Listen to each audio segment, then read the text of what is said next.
এই যে নতুন করে সন্দেশখালীর একাংশে 144 ধারা জারি হলো, কোন কোন জায়গায় কতদিনের জন্য পুলিশে 144 নতুন করে জারি করলো?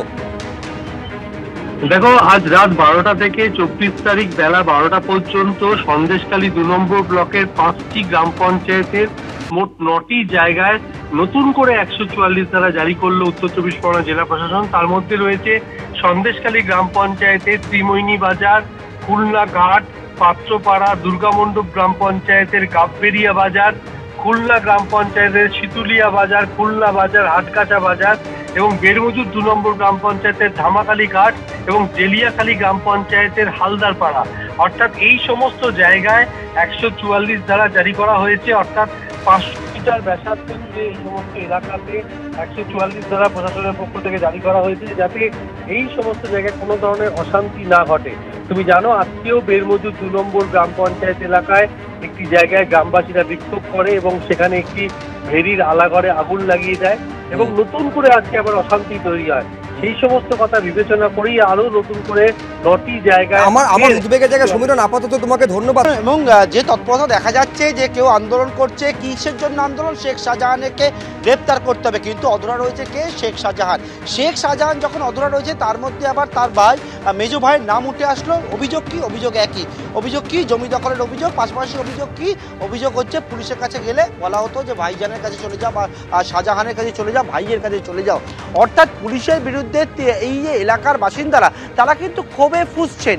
এবং আজকে যে বিষয় দেখতে পেলাম আমরা সন্দেশখালী থানার সামনে, সেখানে সুকান্ত মজুমদার তিনি এলাকার বাসিন্দাদের নিয়ে, মহিলাদের নিয়ে, বিজেপি কর্মীদেরকে নিয়ে থানার গেটে বসে পড়েন। বলেন যে শেখ শাহজাহান যতক্ষণ না গ্রেপ্তার হবেন ততক্ষণ তিনি উঠবেন না। পুলিশের তরফ থেকে বলা হলো 144 ধারা জারি করা হচ্ছে এবং 5 মিনিট সময় দেওয়া হচ্ছে এবং সেই 5 মিনিটের মধ্যে একেবারে 1 মিনিটও দেরি না করে পুলিশ কিন্তু তৎপর হয়ে কি দেখলাম যে বিজেপির সাংসদ সুকান্ত মজুমদারকে এখান থেকে টেনে হিচড়ে কার্যত নিয়ে গেলেন এবং সেখান থেকে সন্দেশখালী ফেরিঘাট হয়ে এই মুহূর্তে বোট থেকে নামছেন সুকান্ত মজুমদার। সেই ছবি আপনারা দেখতে পাচ্ছেন। ময়ূখ ঠাকুর চক্রবর্তীর সঙ্গে কথা বলবো। ময়ূখ, সম্ভবত এটা ধামাখালী ফেরিঘাটের ছবি, সুকান্ত মজুমদার বোট থেকে নামছেন।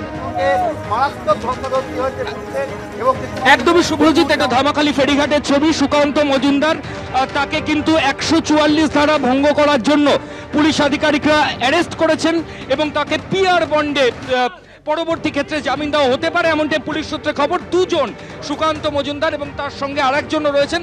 তাদেরকে আমরা দেখলাম যে প্রথমে এমভি বাগদাদ, এই যে লঞ্চ, তাতে করে সুকান্ত মজুমদারকে এখানে ধামাখালী ফেরিঘাটে নিয়ে আসা হয় এবং ঠিক পেছনেই আমাদের যে বোট ছিল সেটা ছিল এবং তারপরে সুকান্ত মজুমদারকে নিয়ে এই মুহূর্তে পুলিশ আধিকারিকরা কিন্তু ধামাখালী ফেরিঘাট থেকে পুলিশের যে গাড়ি সেদিকে নিয়ে যাচ্ছে।